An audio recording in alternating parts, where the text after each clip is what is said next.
Hey guys, and welcome back to the Warwick F1 show. This is episode 19 of the 2025 season, and in this one we're going to be unpacking the events of a very interesting Monaco Grand Prix weekend.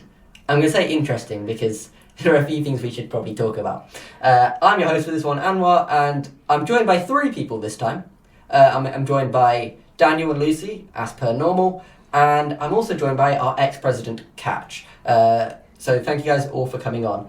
I want to start by everyone giving me their, rating for this weekend, this Grand Prix to begin with, the Sunday. What do people rate the Sunday that we just saw?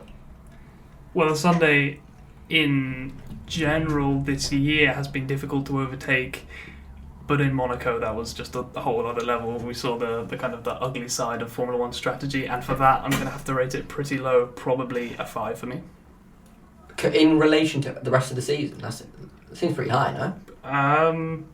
No, I don't. I don't know. What's stopping it from being a 3? What's stopping it from being a 3 is that I actually sat down with a notebook and jotted down like the laps that the drivers were pitting. Okay. Because I knew there would be no overtaking, and the strategy was the only aspect I could maybe enjoy. So I tried to kind of embrace that, and it actually worked in improving the entertainment. Because I was like, I actually feel like I have an understanding of what's going on here. So maybe that's why I didn't think it was so bad, as compared to if I just sat down and watched it for a racing spectacle. Yeah. It wasn't quite the Indy 500, let's say, which is the greatest spectacle in racing, as everyone That was knows. actually very interesting. Yes, it was. I can't believe I watched It was a good Indy. I do think we had better in 500s though. Yeah, it was really good. Yeah, it was still. It was entertaining. It was boring. There was so much caution. That was the issue. Yeah. The amount of caution in the Indy, but This isn't. Don't get me started on the Indy. This Don't is get me- not an Indy podcast, by the way. So we're That's gonna. what I did. We'll circle this back to Formula One. Yeah, but if it is Indy, we can just say any rating that we give for the Monaco Sunday, double it, and that's our Indy rating. Yeah. Yeah. That's safe. Put it that way. Yes. Lucy, what are you putting this as? 4. Right. So what's stopping it from being a 5, like Daniel said? Because I'm giving 1 point to I'm giving 1 point for Antonelli versus Bortoletto at the beginning, because that was pretty interesting. Yep. I'm giving 1 point to it for making the championship closer, because while I try and judge it independently of the championship, you can have an interesting championship consisting almost exclusively of very boring races, but it did make the championship closer. I think there's 3 points in it now. Yep. And so that's always interesting. I'm going to give 1 point for the strategy being kind of fun to follow, even if I would have preferred there to be actual on-track overtakes. And I'm going to give 1 point because Williams scored their first double points at Monaco since the early 2000s. Let's go. Good on Williams, man. Katch, I imagine this rating is going to be a little bit higher. It's not going to be too much higher. I'll give it a 6, and I'll take those points, and I'll add 1 point for the Mercedes being Mercedes, and just what was that? What is Mercedes as a corporation? And obviously 1 point for Lando winning the race because goated. It's been the first time since Australia. They mentioned on the broadcast, but it is his first race win since Australia.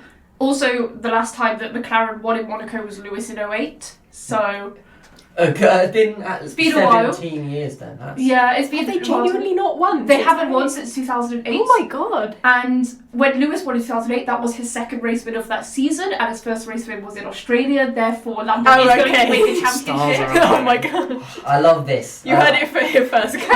Oscar Piastri is going to lose the championship by 1 point after an overtake at the final corner of the final lap. Oh my god, I would have had a heart attack before then. Jesus Christ. You can't deal with another 2021, including Norris. Oh, can you? absolutely not. I was stressed enough in that race. And that wasn't actually that bad. Can confirm. I can confirm. I have my head in my hands most of the time. The glory of Lando Norris, man. Oh, the stress. I would probably rate this. I think 4 is a little generous. I would go. You've been telling us all to rate this a 3. I think this is a 3. But why? I don't know. I like the fact they tried something with the 2-stop thing. I can respect that they've tried to. I understand people might say this is artificially improving or trying to increase drama, I guess. But Monaco needed something to talk about, and I guess the strategy did. but realistically, I think it didn't have an effect that we desired, I guess. It didn't make anything... It didn't improve the overtaking because no one had that delta that they needed, right? And I guess it ended up being a case where people were trying to back the field up so they can give space to their teammates, which I felt is, I guess, against the spirit of racing, where you're trying to go... You should be trying to race as fast as possible, not necessarily hold everyone up and be the Jarno Trulli of 2025. It was kind of funny though. And what about talking about artificially increasing the racing at Monaco? What about George Russell's suggestion that each driver gets 1 lap to turn on the sprinklers either in quali or the race? I mean, you could just have the Monaco residents lean over the balcony with like a some- shower yeah. or a hose or something and just wet the track instead. I think it's something that I saw online. I think Bernie Ecclestone actually suggested that as an idea before, like Yes. artificially wetting tracks. I'd be on board with that. Like they artificially, like during testing sometimes, like at Bahrain I've seen they artificially turn the sprinklers on there, like so the teams can test their The wet cars weather in the wet tyres. weather. Yeah, but then what happens if there's a crash in an artificially rained race? That's a bit dodgy. Yeah. I guess you could. We can live with it. I can live with it. What if As long as everyone lives, we Yes. can live with it. Yes. What if they like do the thing like they basically put the artificial rain on the radar so like the teams know when it's coming, but Or you mean just the normal F1 radar at that point? Because I don't trust their weather I don't radars. think anyone does. I don't think the teams do. No, That's why they've got no. spotters. They've got yeah, the people just leaning Yeah. out. No, Yeah. even then they've got people who will go like outside the track Yeah. and look in near like the near towns. I prefer the good old just lean out of the pit box Oh, to see if it's 100%. raining. It's more accurate. What I will say is, whilst we had very little entertainment or very little to go on for Sunday, Saturday was an absolute. I introduced the phrase barnstormer. I'm going to bring it back. Saturday was an absolute barnstormer. I think. we can Stop all trying agree to with make Barnstormer happen. It's not going to happen. that. You said it on your own accord as well last. Oh, last you said podcast. barn burner, I think. And Oh! you said barn Yeah, stormer. Barnstormer. They both is- say Basically, same effect, guys. Same effect. No, you're right. But Saturday was peak Formula One, right? It was good. Saturday was fun. I would have liked Saturday more if Williams had saved a set of soft tyres for Q3, but I think because we all knew it would be dramatic because all the free practice sessions had red flags going into it. So we're like, okay, there's no way we can have a qualifying without a red flag. And lo and behold, there were 2. And I think my first confusion was what Alpine were doing with that strategy of trying to get through Q1 on the mediums. Like, did they realise, like, what were they trying to do? Save the soft tyres for the race? I forgot that Alpine did that. Yeah, and then obviously they didn't get through. Like, congratulations, no one's surprised here. I do think that there's probably an element of this is a Hail Mary, we hope and pray this works. If it doesn't, You're not a fan In what of way- the But place. in No, what but- way is your Hail Mary putting slower tyres on? I mean, to be fair, it did work for the Astons last weekend. Yeah, I don't think it Yeah, was that- I don't clear that think they it's were that that much bad. slower Yeah. in qualifying. to Because be honest. Albon got through Q2 with the mediums, right? No, he was on the softs Oh. in Q2. He used up all his softs in Q2, so he was left with Oh, only the okay. mediums for Q3. But I don't think they were. I don't think they were that much slower. Really. I don't think so. I don't think They that, were fine. It's worth a shot from my perspective. Maybe Alpine just thought they were going to be really slow, so they just thought, "I will just try on the mediums Yeah. and see what happens." But I mean, Do some they- tyre testing for Spain. Like, I would have Going understood forward. if their first lap was the mediums, and then they were like, okay, we'll try on the softs then, this obviously hasn't worked, but they didn't. Maybe it's based off the fact that they saw tyre wear was really bad. Maybe maybe they were like, our tyres are falling apart by the end of the lap or something from FPs. But I can't remember, to be honest. But Or again, maybe it's just good old Alpine being Alpine. Alpine, yeah. yeah, classic Briatore. What a guy. One of the people in the paddock for sure. Let's. He is a paddock person, He that's is a- for sure. Yeah. He's certainly there. He's certainly there, wish he wasn't. Shame Doohan Yes. isn't there. Make Jack Doohan the new Alpine team principal. Right, we're 9 minutes in. We haven't even done the race rundown. So let's go and do that. Yeah. We pause at the end of Q1, there has been a red flag, let's go to the race rundown. Yeah, spoilers, guys, I guess.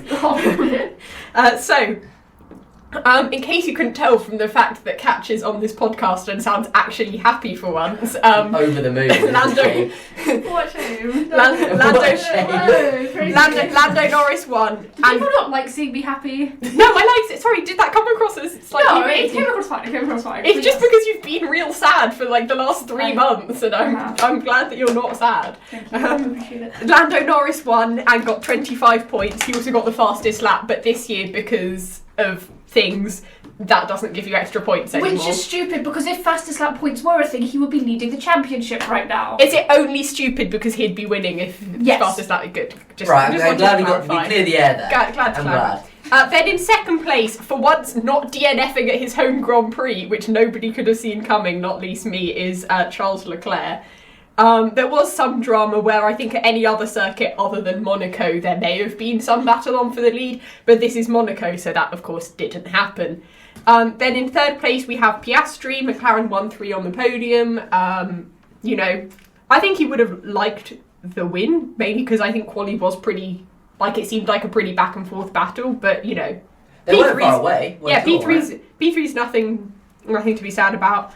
Verstappen in P4 after pitting on the final lap, with Red Bull clearly... Red Bull were going for the strategy of hope there's a red flag where they could get a free tyre change and then Max would win. But Max did not in fact win because there was not a red flag, and so he ended up in P4. Lewis Hamilton in P5, recovering from a penalty for some impeding on Saturday, which, to be honest, I'm not entirely sure what he got a penalty for, but I'm assuming we'll discuss that later. Recovered from that. For once from Ferrari, not a terrible strategy. I didn't see that on the cards. P6, having, I think, probably his best weekend of the season so far, Isack Hadjar. Admittedly, he was helped out by some good team play from his teammate, but P6 is nothing to... He doubled RB's points total, basically. P7, Esteban Ocon, another good race for him, good race for Haas, good race for my F1 fantasy team that has him on it. P8, Liam Lawson, his first points of the season. Good to get those on the board. You were in a Red Bull for 2 races, you should already have points. This is that Red Bull we're talking about, and when we will discuss this. When we get down to P17, you may slightly rethink that. So points on the board for Lawson and double points for RB.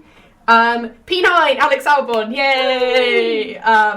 And P10, Carlos Sainz, hooray! Managed to convert a P10 and P11 start into a P9, P10 finish using some teamwork, which definitely didn't upset any of the cars behind them whatsoever. No controversy at all. Speaking of cars who might have been upset by that Williams teamwork, P11 was George Russell, who drove a perfectly normal race and had absolutely nothing going on, and he was not annoyed in the slightest. That was sarcasm, by the way. Yeah, sorry, I realise I talk the same way when I'm being sarcastic and not. P12, Behrman, considering how far back the grid he started with a 10th place grid penalty for red flag infringement. So much. Yeah. Behrman just seemed... Overtaking in a red flag. Yeah, Behrman... That's what I read. I think what I've just concluded is that Behrman has very, very bad luck with red flags. Because it was last week and then also this week. P13, Colapinto. Again, a pretty good recovery drive from him. Alpine probably did okay here because they only had one car to worry about for most of it. But still props to him. P13's nothing to be sad about. P14, Bortoletto. Despite a minor altercation at the beginning, ended up P14, and from his interview afterwards, not particularly happy about the whole thing. But P14 in a Sauber is no bad thing, whether we're at Monaco or not. P15, Lance Stroll providing one of the only overtakes of the race, which I think is not a sentence that anyone thought we'd be saying. But I saw it a mile away. Lance Stroll the GOAT. Okay. Oh my gosh. Okay. No. I will go back and find that podcast where you said that he was doing really badly. Look, even the best have bad times. P16, victim of that overtake by Lance Stroll, Nico Hülkenberg. It's a Sauber. What are you going to do? P17, I said we'd get to it. This is Yuki Tsunoda, who just had a bit of a weekend. Kind of forgot he was there. Yeah, Me too. He also probably kind of forgot he was there, to be He was honest. just enjoying Monaco. He was It's there. like sightseeing. Yeah. I To hope be he honest- sees some good restaurants. He did Tip- 72 laps on the hard tyre, by the way. Uh, His middle stint was enormous. He almost... The race is 78 laps. Yeah, exactly. And he did 72 on the hard. He pitted on the first lap Yeah. and then pitted on the 73rd He lap. survived the assault from Pierre Gasly on his rear right, and then he took those tyres like another further over 50 laps to over 60 laps. And then 72. last place on the road, because Mercedes did something with their pit stops that didn't work, was Antonelli. And then our two non-finishers were Fernando Alonso, who started in a points-paying position and did not finish in the points, this time though not finishing at all, and who also didn't even do us the service of providing a nice little safety car or anything when he DNF'd because he found an escape road. Which is so unfair. He was determined to not let anyone else benefit from his misery. He didn't want anyone to have any fun.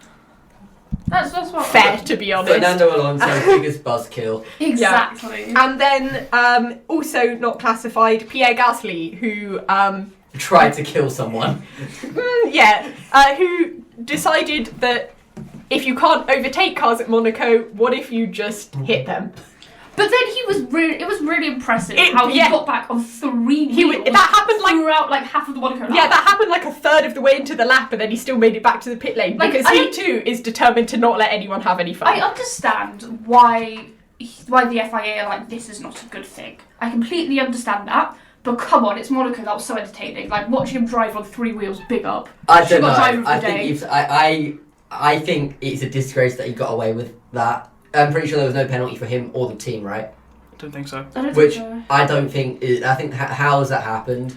But the thing is, you're relying on him to react very quickly after he's just had an incident at high speed, or relative high speed in a braking zone, to then pull off, you're thinking, the escape road at the But Nouvelle then, chicane, with right? this, he That's didn't quick thinking. because he was on 3 wheels. He didn't have any brakes. So if he just went into an escape road, he would not have been able to slow down. He would have high speed crashed into a wall. No, but I'm Injured saying himself. after the Nouvelle chicane, Okay. he could have pulled off somewhere. Yeah, he was dragging debris. He was all dragging over the debris all track, over the which still place. wasn't a safety car. Given that, admittedly not immediately after the crash, I think given his car was in bits, it's kind of unreasonable to expect him to have perfect car control there. But there are like other little gaps further up on which, from his car kind of falling apart, was kind of naturally slowing him down, where he maybe could have safely got the car off the track. I think the only possible explanation for that weird crash is that he was studying why Charles Leclerc was so quick at Monaco, but he was studying his 2018 race when he rear-ended that car. His 2021 qualifying lap. No, in 2018. Do you remember Charles Leclerc? Oh in my gosh, 2018 yes, at that Sauber? chicane as well. Yeah, he had a very similar crash into. I can't remember who it was in the back of, I can't remember. but he had either. It happened. It looked just like it, to be honest. Studying the wrong material. Yeah, exactly. For that year, anyway. Speaking of Charles Leclerc, he also got driver of the day. Not that it was particularly relevant. No one cares about that. Let's be honest. I'm sorry, I wanted to. I just had the information, and I was going to say it. Fair enough. Okay. It is information. People did vote driver of the day. He shouldn't have got driver of the day. That was fine. Good point. Well done, mate. Cool. Let's start by let's delve into everyone, like the key players' races, and I guess their qualifying. I think we should tie both of them in here because I think the performance in qualifying naturally ties very well to the race, particularly here, right? So I think the only place to start is with Katch, professing her happiness. So I'll let her take it away. What was your thoughts on Lando Norris this weekend? Everyone has been slandering my man for way too long, and he's actually proving that, like, he does. Okay, I will be the first to admit, his qualifying has been awful. It has not been to his standard at all. We all expected him to be a lot better qualifying this whole season. The fact this is his worst qualifying performance at the moment, we're all saying it's really bad. He's 4-4 with Piastri. He's not losing the qualifying battle at all, yet we're all saying it's really bad. So that shows the expectation we have for him. Okay, yeah, not everyone is, but like there is a general consensus that it's pretty poor. And I think he did need a weekend like this where he was on top. Like it was evident throughout the free practice sessions that Piastri wasn't fully with the car, not everything was clicking like it usually was. So it was great to see the confidence come back to Lando, being able to hold it as well. Did have a that lap as well, big up that lap. Like, the first time getting below a 70-second lap. I know that it is probably because the cars were faster, so we can't really give it as much credit, but still, you did it. You've broken a lap record at enough. Monaco. That should deserve the credit. And it will stand for a while as well. Yes. Yeah, especially with the new regs, but like even so, that was a banger lap, mate. Yeah, it was. I think I saw the side-by-side telemetry, and it was actually, he was completely equal with Leclerc. It was only in the last 2 corners that he was able to get ahead, which it's so precise. You've got to be so precise around Monaco, so fair enough. Sorry, you go. No, carry on. Daniel, you mentioned at the end of for the review at Imola that he was doing the bare minimum to stay in this championship hunt, right? He's now taken and shaved that gap to just 3 points, taking out 10 out of Piastri's lead. Is the championship well back on? Is it straight fight now? I never thought it was off, to be honest. But I did say that. Count on you to make me eat my words from you, so thank you for that. But it was a great weekend from Lando Norris. He said after the race that he's got his confidence has rocketed because he knows that he has everything he needs now. He has the consistency that he can put the lap together time after time in qualifying, which is where he was struggling, but also in terms of getting to grips with the car. In that qualifying lap, Katch, like you said, those last 2 corners, he had such good responsiveness from the front end. He was really able to get it to bite into the corner, and that's what took the pole from Charles Leclerc, which was great. Obviously, great tyre preparation, great execution. I messaged someone after the Australian Grand Prix, and I said, "World champion spec Lando Norris has arrived." I then ate my words again for many Grand Prix after that, but now I might say it again because being within only 3 points. You'd have to say it's on. Yeah, 100%. Lucy, my question to you is, in regards to his, we've had a few concerns with Norris, right? We've seen his starts not be very good in the past, Which it still wasn't very good this time. He did look corners into that first corner. Yes, Yeah. but I think would you agree that Gave me a heart attack. would you agree that was his worst start this season though? Probably. And he still maintained position, right? To be fair, this is Monaco. No, but it's very. You can make an overtake into turn 1. I feel. Can you? That's the only place you can overtake. Off lap 1. I think that is a Formula 2 distinct. would disagree. No, I think it's a distinct possibility for you to do that. Yeah. Right. Yeah. And regardless of the lockup by Crook, he stayed in front. He did what he needed to do. We've also seen that he's been a little bit more feisty in wheel-to-wheel combat as well. Although not always coming out on top, he's actually shown that he's got a bit of battle about him. Are we seeing good signs here? Are we seeing good progression? Yeah, I mean, way to pick on the Aussie on the podcast for this. But thanks for that, Anwar. No, but I can't help but feel everyone doesn't like me hosting. no. In all honesty, I jest. To be honest, I've been surprised that Norris hasn't been a back and forth for the whole season. Admittedly, that may have been because of other drivers getting involved in the But to be honest, I was impressed at Monaco. Admittedly there was a bit of a lock up from the start, but he kept it in front. Yes, we didn't see real wheel to wheel combat, but Verstappen later on in the race was really trying to back him into Leclerc to try and pressure him into making a mistake. And he didn't. And you can say that, it's at Monaco, that overtaking's not that much of a possibility. But, Monaco is the sort of place where you can pressure someone into making an error and that could end their race. And it didn't. He was behind Verstappen for 10 laps being slowed down and probably very annoyed about the whole thing. But he kept his cool and he won, and to be honest, props to him for that. And I'm excited that we're going to have a close championship fight because, to be honest, that is what I want to see. That's what everyone wants to see, right? No one wants to see, unless you are a diehard Oscar Piastri fan, you want to see. Even so, I still want to see a close title fight. Exactly, it keeps us at the edge of our seat. Katch, is this something? Do you think this is the type of result and the type of performance over the course of a weekend that can really spearhead a kind of run of domination for him? Is this the type of pivot moment, I guess? Could this be?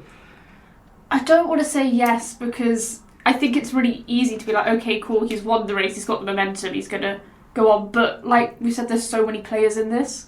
That McLaren is good, but I think, as you'll see in the season preview, we actually don't know whether it'll stay that good. Yes. Because the next race is Spain, which is where the change of regs or the slight adjustments come into play. I still don't think that will actually have as big of an effect as people think it will. I think the pecking order may stay the same, but it just will get tighter. Ferrari is so up and down, you cannot rely on them to be there every weekend. Mercedes apparently don't know what strategy is, so you can't rely on them every weekend. And Red Bull only have one car. So who knows? Like, I can see it going backwards and forwards as much as it has done at the moment. I would still say it's very back and forth. Sure, yeah. Norris and Piastri now, like, are they on equal number of wins again? Yeah, they're back on 6 wins each. Yeah. Piastri's still got more wins this season, sure, but it's so close, and that I just think it will stay this close until McLaren make a decision on what they're going to do. That's where the issue is, because McLaren are being too, in my opinion, they're being too indecisive. They need to make a public statement on whether they're A, going to favour a driver or not, which they shouldn't, or B, just go all guns blazing, whatever, you guys do what you want, if you both crash out, sucks for you. I think they can afford to do that because of how poor their competition is. To be honest, I think, I've said it in previous episodes, I think it may have happened 18 years ago, but McLaren is still haunted by the spectre of 2007, where they 100%. lost the championship by 1 point because they let their drivers fight. Yeah. And so, while they don't want to create a team dynamic, which McLaren have also done historically by favouring one driver over the other, they're also very much like they feel they can't let the drivers actually fight each other in case they lose. And possibly, even if to be honest, I agree with you about the technical directives. We are admittedly spoiling our whole Spain preview podcast here, but that they won't be as important as people maybe think they are, mainly because the teams have had so much time to respond to them. But that probably also has been haunting McLaren, that they don't want to do anything that could jeopardise their lead. But to be honest, both drivers, they've been very consistent. Piastri hasn't been off the podium since Australia, and Norris has fewer wins this season, but is only 3 points behind, which shows his consistency as well. So, yeah, compared to their competition, they have two drivers who are clearly very evenly matched in how they can perform. And I think I just want to mention that it is everyone online. I think we have to completely ignore the online narrative of all of this as well, because I saw over this weekend that Piastri Twitter was saying that McLaren are favouring Lando and they're chucking Oscar under the bus and blah blah blah. So everyone, it's all over the place. So I think I do agree that McLaren are haunted, but they just kind of need to keep. I think by keeping everything too close to their chest, it's not a great sign. They need to be public about it if they actually want everyone to shut up. Yeah, there's a very good reason that I uninstalled Twitter a while ago, and F1 Twitter was one of those reasons to arrange place. There's a stat that I noticed, which is this is the first 2 races in a row this year where Piastri hasn't won one of them, and he's finished for third in both races. And I think that could be quite significant in that Norris has finished ahead in both of them. That streak's kind of over, the momentum is shifting, and if Norris is now going to start doing damage to Piastri in terms of points, the fact that Norris was not so far behind Piastri in his run that he had is going to bode well for the rest of his season. Obviously, I think in terms of McLaren's competitiveness, I think they will continue to be strong. I agree that I don't think the technical directive is going to do a whole lot of damage. I think they can afford to let the drivers fight. They are clear in that there are no number one drivers. They're favouring both of them, or so they say. But I don't think they can afford it in the drivers, and I think the drivers themselves, Piastri and Norris, need to be aware of that, and I think they are when they battle each other. I think they need to have that degree of caution, which I'm sure they will, because I'm sure they're haunted by 2007 as well, even though they were barely old enough to remember it. They'll know the stories. Them, right? They also just don't want to crash. Yeah. They also just don't want to... Finishing a race P10 is better than not finishing a race. Particularly when you've got 2 fast cars, right? Then if one of them comes off worse... massive championship point swing, right? If your teammate ends up finishing third as a result of a collision and you retire, that's another 15 points that you've lost, right? I mean, not even as a result of a collision. this weekend, like first and third, that's still both on the podium. That's not that far apart, but that's a 10-point swing because, to be honest, first gets so many more points even than second. Like, it's what makes it, to be honest, it's what makes it interesting. So it means it can kind of turn on a dime just by someone getting first. But like, very small distances on track in terms of positions. Or like last year, I'm thinking, you talking about collisions, when Norris and Verstappen came together at Austria. Norris had to... Sorry, Katch. You can block your ears for this bit if you want. You should have given that warning before. Sorry. Where was the trigger warning? Sorry. Norris had to retire from that race, but Verstappen finished, I think, P6, P7? Fifth. P5? In the end, yeah. Damn. P5. Even though kind of they both collided, they both had damage. Verstappen had a penalty as well. So it's kind of... That was, again, they collided, but, you know... Even when I thought it was P7 to no points, I thought it was quite a big gap. Like they're probably any driver in a championship battle is aware of how much small positions can change, and it's why they fight so hard for the win. But it's also why sometimes they're more cautious in their fighting. Yeah, you mentioned that point swing. I think that's what's going to make battles for the lead this season so exciting, because obviously we have that championship battle, which we didn't fully have last year. Let's be honest, it wasn't really on at any particular point. Maybe after like we Brazil, were clutching at straws. Sunday right? morning in Brazil was the only time that was on because of the qualifying result. But that 7-point swing, it's going to mean a lot for all these drivers to get that. But also, you know, in terms of how close the field is, Max Verstappen's there. Yeah. Let's not forget about him either. We're talking about McLaren. Yeah, to be honest, comparing this year to last year, they feel kind of exciting and interesting in different ways. Last year was interesting because it felt like going into every race you had no idea who was going to win it, because there were so many teams, so many drivers who were up there. Whereas particularly at your second half of that season. I'm not counting like the first 5 races. Yes. We all knew who was going to win those, apart from Australia. Shout out Australia, being a legend. I'm not biased. But whereas this year, even if you can think, oh, it's probably going to be one of the McLarens or Verstappen who's going to win this race, you have no idea who's going to come out in the lead of the championship battle. And even if you think you can predict the top 3, you've got no idea what order those top 3 are going to be in, which is interesting. Just quickly, Miami, Piastri put a brilliant move on Verstappen to take the lead. Imola, Verstappen put a brilliant move on Piastri to take the lead. So it's kind of it's switching every weekend, it seems. Obviously, we don't get a chance to see that in Monaco, so I'm excited to see what these drivers with brilliant racecraft can come up with for Spain. Alex Albon puts a brilliant move on every other driver to take the lead. Yeah. Right, that's Williams propaganda, and I will not have it. It's also... that is very true, and I think we'll see that a lot more as long as Verstappen actually learns to race Norris without trying to kill him. Because it's not going to happen, because Max... You'll never learn. Who is this Max Verstappen you speak of? I only know of Franz Hermann. We're not dragging this Franz Hermann stuff any longer. No, but I think it is definitely a lot more exciting with the top 3, top 4 battles, but there is still that anxiety of, I don't trust Max being able to race cleanly. If he thinks he's in a slower car, he's going to race that way, isn't he? But he races Piastri better. Yeah, he races Piastri a lot cleaner than Katch, Norris, and that's just unfair. Well. Katch, I watch you every single race. I know this happens. It's just so ridiculous. Like, I don't get how the championship battle is going to be exciting, but it just is going to make it more stressful.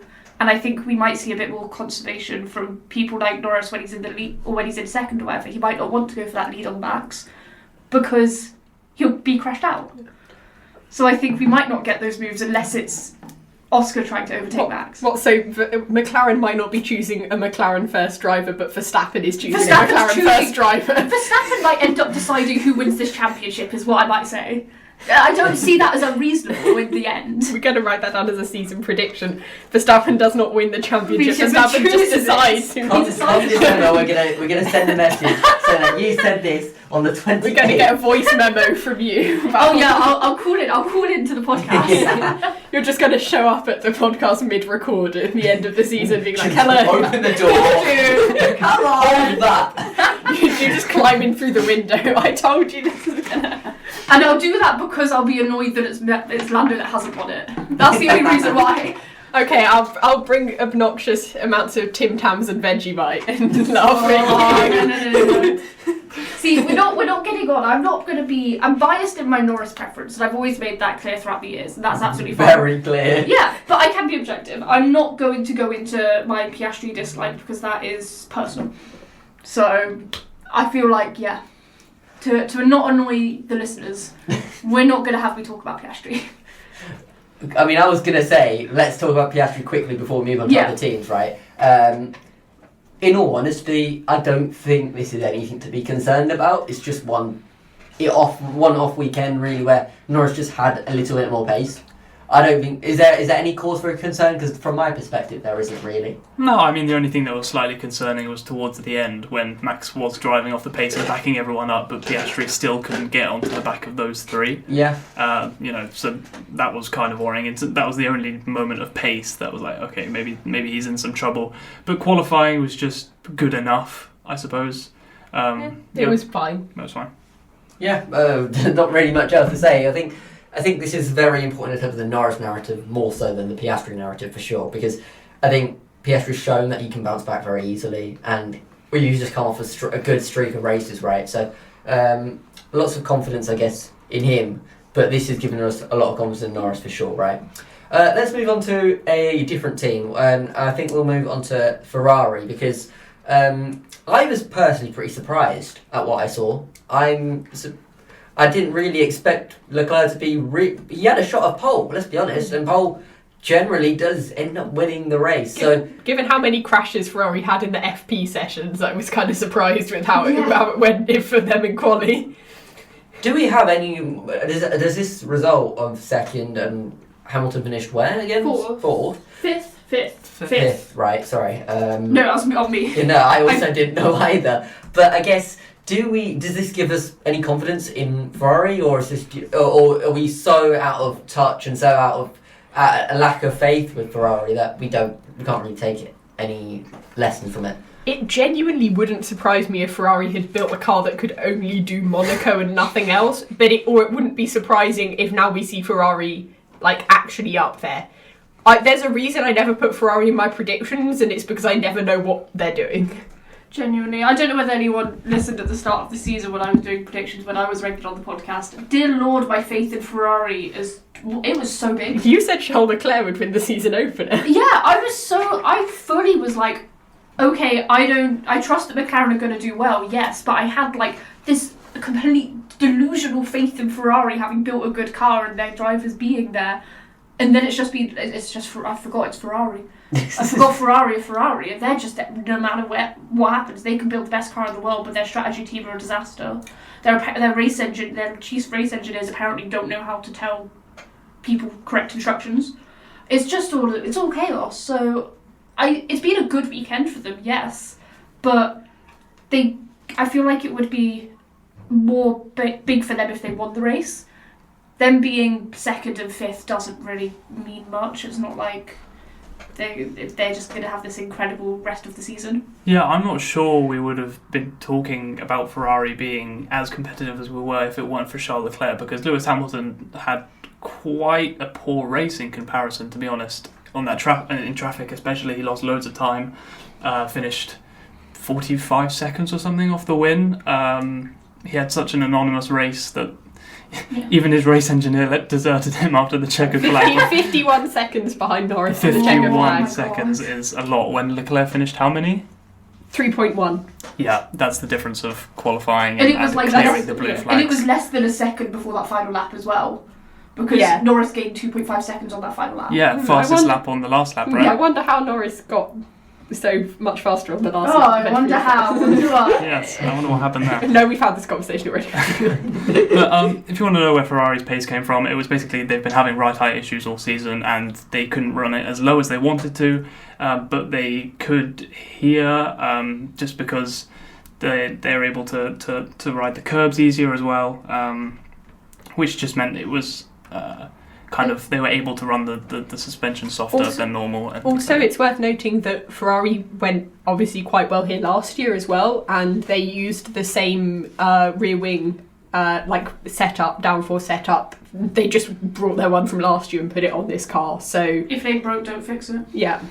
If you don't have to spend money building a whole new downforce setup for one circuit, don't do it. I think Williams did that. Williams too did this that year as well, but which was why I predicted them to do so well. But we're not going to talk about that. Or are we? Maybe. We should. I think it's worth it. I think it's worth a discussion though, but that's further along the line. Is there anything else that we want to just talk about Ferrari? I guess they exist. Yeah. Let me just talk to, you mentioned the race engineer situation and the fact that he went ghost on him pretty much. I saw a lot of discourse about how Adami should be sacked. He's shown himself that he's not very great at communication and stuff like that. We saw it with Sainz as well. I think an interesting fact to note is Sainz wanted him at Williams. Sainz wanted to bring him along and Ferrari said no. So do you think this issue of lack of poor communication by the looks of things is something that is actually systemic within the race engineering team rather than Adami himself? That's a great question, but there were a couple of moments over Monaco that made me think Adami has had a stinker with the race engineer, him personally, with the race engineering. Obviously, there was the qualifying was the big penalty, one. Right? Saying Verstappen was on a slow lap when he was actually pushing, and that's what demoted Hamilton from P4 to P7. Then again during the race, Hamilton asked Adami if he was still about a minute behind the race leaders, and he went on to tell him the tyres that they were on and the lap times that they were doing, and then Hamilton was like, well, you didn't really answer the question there. So there's that communication aspect, and then after the race as well, obviously, Hamilton asked, are you upset with me or something, which is kind of couples therapy vibes getting into territory there. But I understand there's language barriers, but it's really not that. If you're a race, I don't think that's an excuse. If you're a race engineer for Ferrari, you should be able to have this communication. You should be able to have those basic skills to answer the questions that your driver is asking you. Exactly. Yeah. I don't think he should be sacked, but I think there needs to be a conversation. I'm not surprised because Ferrari's always had issues with their strategists and their race engineers. This isn't a first time issue. They've had it for so many years. Yeah, I think that given at other teams with other, either new drivers, race engineers who are embedded in the team, or new drivers and new race engineers, or new race engineers for drivers, and there haven't been, at least not as much as far as I'm aware, unless I'm misremembering, kind of communication issues like we see at Ferrari. I mean,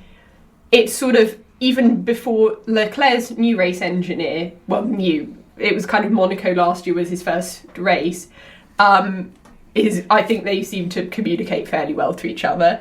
But before that, Leclerc also seemed to have quite a lot of trouble actually getting Ferrari to tell him anything useful, which would suggest that, I don't know whether it's in kind of the data that the race engineers are getting, or whether it's kind of how kind of in Ferrari they're kind of almost taught to explain information, or what it is. But it does seem like there's maybe they are the team which we hear about having problems with race engineers and their drivers. But to also, I guess, play devil's advocate, this is Lewis Hamilton, who has had the same race engineer for so many years, that he's also having to... Yeah, He can probably ask a question, know that Bono's going to give him the information he wants, but if he asks that same question to someone else, they won't be able to infer that.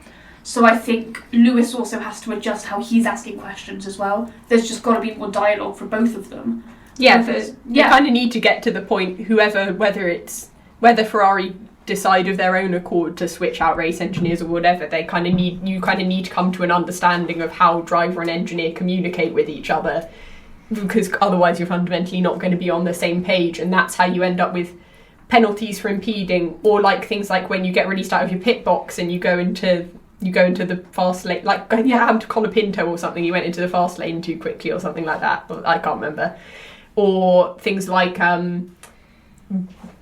pit problems and things like that is when you don't have good communication. So, yeah. I think what you want from a race engineer, first and foremost, is clear, concise information, especially in a place like Monaco when you're qualifying on a slow lap.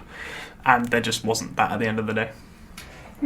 Yeah, it seems like it's a problem Ferrari have to somehow solve, because it feels like we're going through the same story over and over again, right? It's a bit like Groundhog Day.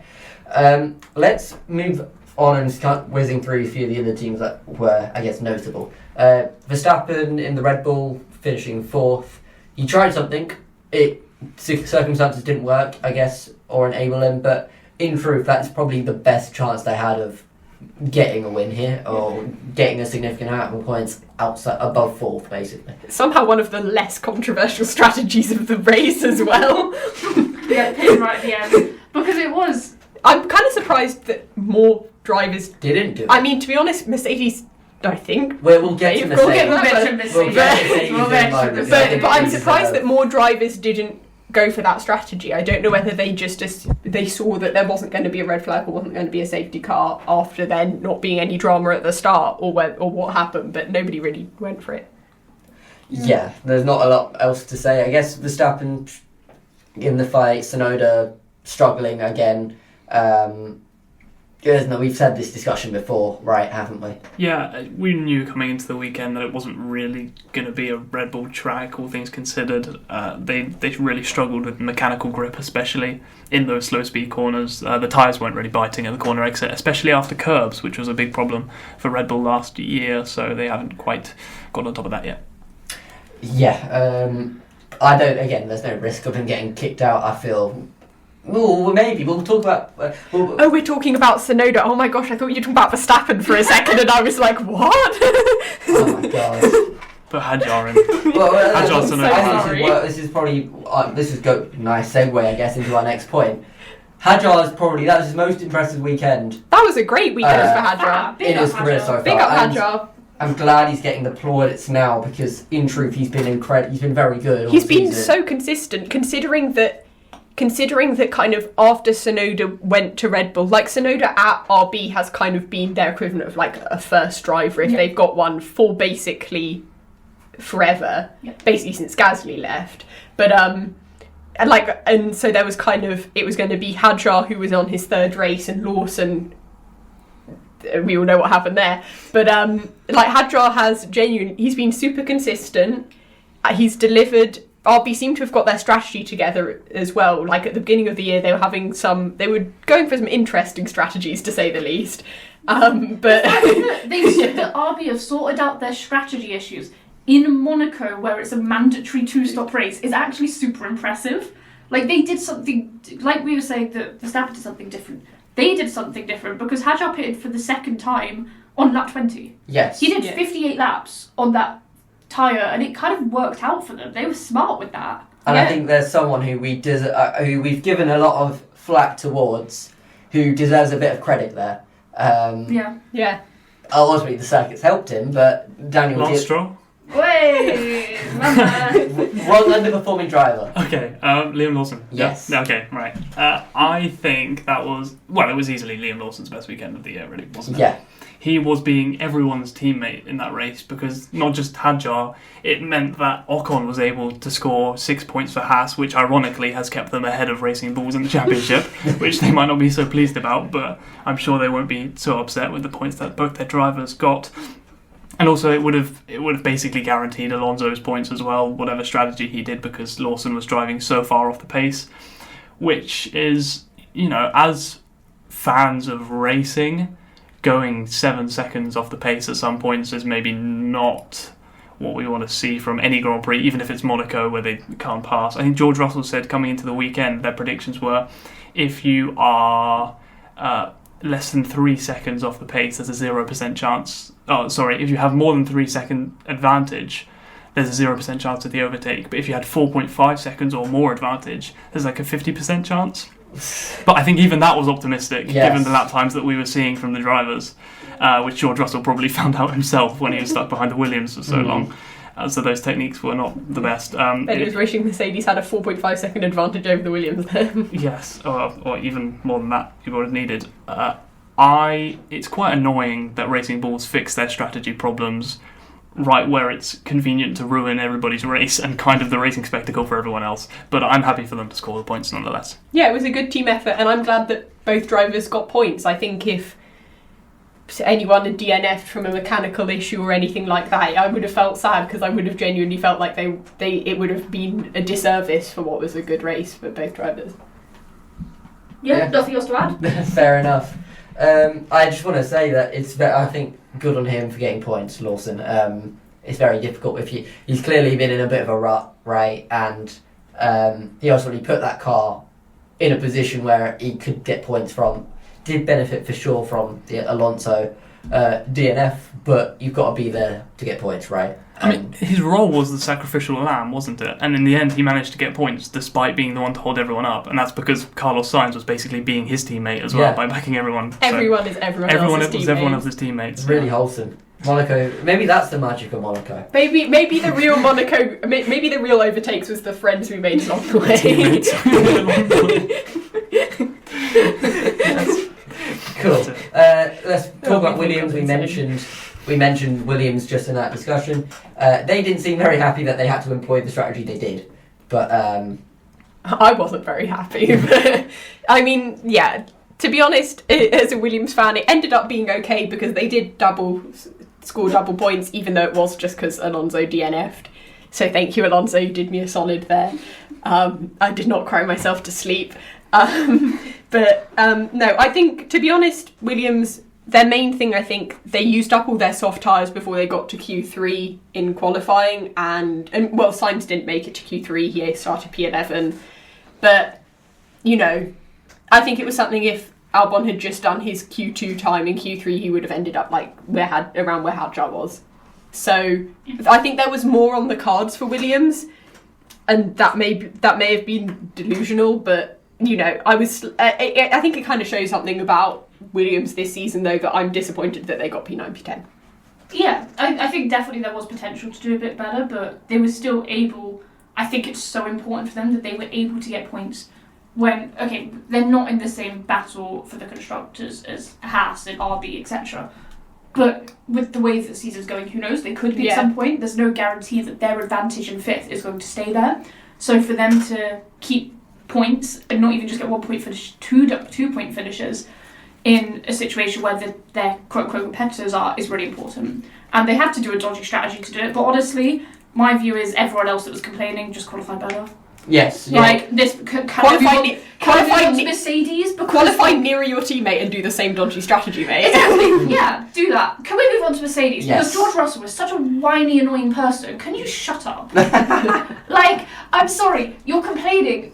Okay, you had an engine failure, sure, whatever, but your teammate also just crashed out, like, at the end of Q1, getting through to Q2. Like, just do better and qualify ahead of Williams. It's really not that hard. Admittedly, with the qualify better for Mercedes, I will say that their qualifying being because of a crash and an engine failure, it wasn't like Tsunoda who just qualified at the back because he was bad at it. Antonelli didn't have to crash. Yeah, but Russell having an engine failure is not Russell's fault. It's not his fault, but also you are George Russell. You are in a Mercedes. Surely there's a way you can get around it. There could have been something they could have done. I think. I just think it was a bit frustrating, just seeing him complain, and then also. It was funny. It was real funny. It was real funny during the race. And then we were all joking about, maybe they just forgot about the 2 pit stop. Then Toto actually came out afterwards and was like, yeah, it was lap 60 that we realised we had to pit twice. Like, they genuinely forgot they had to pit twice. My question to, I guess, everyone, but I want to start with Daniel. Do we believe that, or do you think that's them trying to save face? I think that might have been... I don't think he actually... Do you know the source of... him quoting it. Yes, himself. but I don't know. That seems very unlikely to me. That Mercedes would have. No. I'm not denying that he said that, but I think it's him saving face more. Yeah, than anything maybe. else. Yeah, I tend to agree on that one. I reckon while Mercedes may have got cross with Williams doing the whole slowing everyone down, much in the way that I reckon had they been directly behind the RBs, they would have got annoyed with Lawson slowing everyone else down. To be honest, it was objectively the best strategy at Monaco, and I get why they were annoyed with it, given that Williams were annoyed with having to do it themselves, but it's kind of, there's nothing in the rules which explicitly says that you can't do it, so to be honest, yeah, maybe they should have thought of it first. I think I also saw Toto Wolff and James Vowles having a bit of an altercation. They were having a bit. They were having. They did also text after the race as well. Well, no, apparently James texted Toto Wolff during the race saying, "I'm sorry." He said in an interview, he was like, "Oh yeah, I sent him a I'm sorry about this text in the middle of the race." But I think for Mercedes, it is a bit of a concern that they weren't able to do anything different. Like, sure, you've got both your cars are stuck behind two Williams. Oh no, you've been behind Williams for 60 laps. Why don't with one of your cars you try to do something different? Like, you're both out of the points. You've got absolutely nothing to lose. You're not able to think that outside of a box and pit one car earlier just to see if anything will change. Yeah, I in a way, while Albon might have been out of reach because Sainz was holding everyone up, they maybe could have, I reckon, tried to undercut Sainz, which admittedly, when they'd have had to do it, would have only been for P11. But eventually that might have ended up being points. I don't think that would have worked because Albon just slipped back, didn't he? After his pit stops, he slipped back and then he held up everyone as Sainz went through. But they were also able to there was no undercut there to be had. I think if Mercedes tried to do something, maybe that could have changed how Williams reacted. Yeah, they had to do something. It would have just made something. They were just sitting there and hoping and praying and hoping. Exactly. Hoping, praying and complaining. Like, shut up. I don't like Mercedes if you can't. Yeah. I couldn't have picked that up whatsoever. Oh, no, not at all. It's so hard to read your emotions, Katch. Yeah, I keep such like. You're so stoic. I'm stoic. Yeah, exactly. Yeah, that's me. I always have been. No, who else is there prominent to talk about? No, I think we should move on to predictions because I think there's one other driver, and it'll come through when I do my predictions. Okay. The discussion that I want to have. Right. I don't know who was in your predictions. Who wants to start with their Monaco predictions? Yeah, I'll go ahead. I'll get it out of the way. Okay, so pole was Piastri. No, I can't remember how much he was off, but he wasn't on pole. P1 was Norris, so that nice is little 3 points of that. Decent from me. P2 was Piastri, apparently, which is a 1-pointer. So not abysmal, but you'd take that. It was kind of a safe prediction, but still didn't come in. George Russell, P3, which definitely not even a point in the end, so that was a good call from me, wasn't it? Well, speaking of good calls from me, Sainz P4. We had a lot of... for the second week in a row. In our predictions, we had 2 Williams in the top 5. If you think this is bad, wait till you get to mine. Yeah, and P5 Hamilton, which did happen. Yeah, he finished P5. Oh, I did better than I thought here, actually. That's decent. This is pretty good. Yeah. Lucy, reveal to us. What did you say? said Piastri on pole. To be honest, I flipped. I can see you giving me that look, Katch. I basically flipped a coin in my head and decided, because I was like, McLaren's going to be on pole, but which one is it going to be? Oh, it was Piastri. I think given the run of form, it's the safe assumption. Yeah. I don't blame people. It's a safe assumption. I also said he'd get P1, so I was correct that the top order wouldn't change. I just got the wrong driver, and I don't even get any points for it because maybe I should just go back to predicting him in P3. That clearly works. P2, I said Norris, so I'll get a point for that. You know, I thought McLaren would do well here. They did. Nothing more to say about it. P3, I said Alex Albon. Did I? Yes. Yes, I said Alex Albon. Sorry, I've scribbled out so many things in this notepad I can't even read it. Right, so personally, I think you should get docked points. I'm just making that rule up now. Daniel, do you agree? No. But I should get docked points for being a passionate fan of my favourite team. This is typical Anwar trying to change the rules in the review. I'm still mad that you tried to take away my no rookies DNF points from China because of Alonso DNF. Let's get some outside counsel here. Katch, would you say that Alonso is a rookie? No. Right, I've got no outside counsel. Well, because he's objectively not a rookie. Anwar's going to cut that from the episode. I'm going to edit it so you said yes.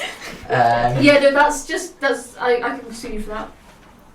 Because that's doctoring my voice, doctoring things. There's defamation. I don't like lawsuits in truth, so I don't like Lawson either. But here we are. Your brain just automatically says I don't like Lawson. It's true. I hate to break it to you. Just wake up in the morning, the first thing you think.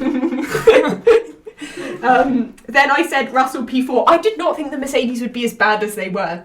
I don't think they were ever in the fight, to be honest. I thought it was, considering that I thought Ferrari and Red Bull would both struggle at this track, and therefore I thought there'd be a vacuum for Mercedes to fall into, but they did not. And then I also said Antonelli P5 for the same reasons, and we're just going to move on and not talk about it for the sake of my pride and dignity. He heard that you put him in the top 5, and then it was like, right, I have to finish dead last of the finishers now and get lapped 3 times. Out of spite, did it just for you. Oh, thanks, Kimmy. Nearly lapped as many times as he predicted his position. Whee! I'm never coming back on this podcast again. Luciani guests, come on, stay. Right, we'll move on to mine. I felt I did a decent job here. So I said, pole George Russell. I think I did a decent job. No, it's a slow burner because I said Lando Norris wins, and that did happen. I said George Russell second. This is not supporting your point now. No, it will. I said Piastri in third. Whoa, okay. I then said Verstappen in fourth. Oh wow. And then this is the one that kind of broke my heart because what does a brother need to do to get a point? I put Alonso in fifth. To be fair, he qualified vaguely around there. It was possible. The qualifying was actually good. Like that's what's so odd. What Aston could? The Aston Martin can qualify, but it just falls apart in the race. Yeah. Either metaphorically or literally in this case. Yeah, they need Newey. Come on. What was Newey said? Newey says that the Aston Martin have the funding now, but they have weak tools in their car development. Is that Lance Stroll? No, he praised Lance Stroll. Yeah. He praised okay. him. Yeah, Bogeyman praised Lance Stroll. Bogeyman? Christian Horner said he looks like a bogey. Oh yeah, he said a big green bogey, yeah. But it's such a nice shade of green. Sorry, I'm not going It is a nice shade of green, but Christian Horner apparently it's a bogey. But Christian Horner... But they're completely different colours! Oh, I don't understand. We're not going If you'd gone to Sauber, I would get it, but... Side by side with the Aston Martin and a bogey. Just get this on the screen right now. That's going to be the background shot for the entirety of this episode. Yeah. I'm not sorting that out on post. And then, so I put Alonso fifth. That didn't happen. By the way, is it just me, or does reliability feel like it's getting worse? Because we went on a run where there were no mechanical failures for ages, and recently we've had Alonso in the race, Russell in qualifying had an electrical issue, Bortoletto and Antonelli broke down within laps of each other in Imola, and then what was before that? It was Miami. It was Bortoletto and Behrman broke down within laps of each other. I think we've just moved over. I think it's just as teams are moving away from durability upgrades for this. I also reckon as Red Bull, I know at Imola when they fully rebuilt Tsunoda's car, they had to, they took penalties for changing things in Parc Fermé, but they would have taken penalties anyway because they were exceeding their engine cap on some parts. I can't remember what it was. A lot of parts. In Tsunoda. Oh, a couple. There were a couple actually. Yeah, so they would have got. It wasn't just them having to rebuild the car that sent them to pit lane start. But I reckon, as teams don't really want to keep investing in this year's car, it seems, because next year. So reliability upgrade is kind of one of the first things to go, and also, to be honest. Can IndyCar please learn to just have unreliable cars? I'd really appreciate it. IndyCar's got way too reliable. It's taken over from F1 in that sense. It's unfair. Okay. Well, you can have one or you can have the other. Do you want unreliable F1 or unreliable we went IndyCar? 400 laps in Indy without a caution. That's ridiculous. Que disgracia. What a disgrace. I think I understand. Yes. Cool. Right, let's move on to our DNFs and random predictions and then round out the show, shall we? So, I guess we'll start with Daniel again. Who did you say? I'll do this one really quick. DNF was Leclerc, random prediction was 2 red flags in Q3. Which is really annoying because we had one in both Q1 and Q2, but nothing in Q3. Yeah. It's because all the people who would cause red flags were already out in Q1 and Q2.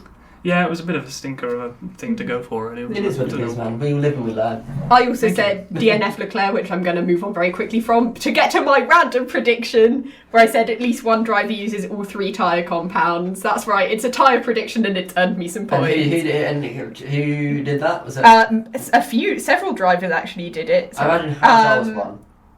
I think several drivers. Was the first finish, Verstappen did it, Hadjar did it, Lawson did it, Hulkenberg did it, and Bortoletto did it. There's quite a few. So that was the most. That's a very comfortable 3 points. Yeah. That is. So good I'm not stuff as there. terrible as this as I think I am. Well, we'll see next week, and then you get 1 point.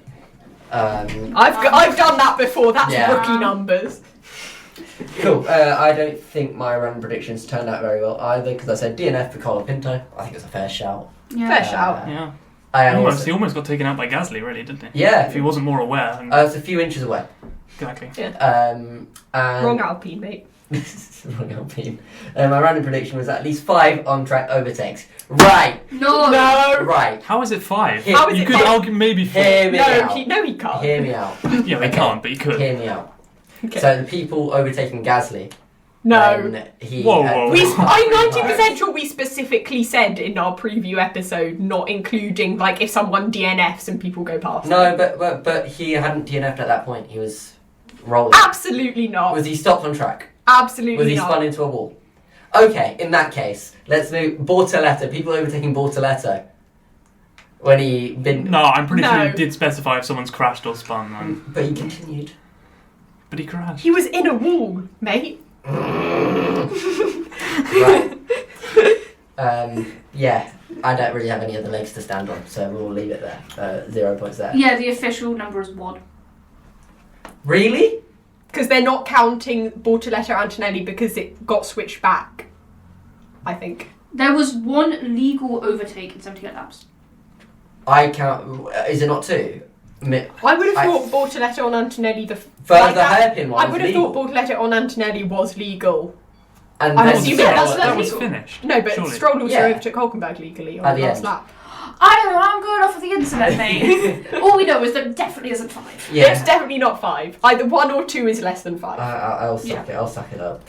Yeah, Yeah. that's fine. Just another chance. Yeah, eat your words. So 9 points for me. It was 4 points for Lucy and 7 points for Daniel. Not a bad haul actually. We've had far worse weekends. Yeah, But that given was. given the fact that, like, Monaco tends to be sort of from qualifying very predictable, we maybe could have done better. Look, it is what it is, guys. It is what it is. We're going to go back to having stinkers next week. Trust. Yeah. As long as I'm still on the podcast, you'll have one set of predictions at least to laugh about. And Now you need to look back at my predictions previously. They were dog awful. It was just Norris win every time. No, it was towards the end of last season. I was predicting a Norris win every single week until he won, and I think it took about 5 races for him to actually like I was just delusional, and I'll stand by it. It made an interesting segment of the podcast every episode, and that's what I did it for. Cool. You've got to do it for the content. Do it for the content. But that brings us to the end of a pretty extensive Monaco review. I want to thank all the guests who've come on. Thank you for Katch. Thank you to Lucy. Thank you for Daniel. We will see you at some point, or hear from you, when we do our Spain preview, which should come out in the near future. So tune in for that. Thank you very much for listening or watching, and I hope we see you then. Goodbye.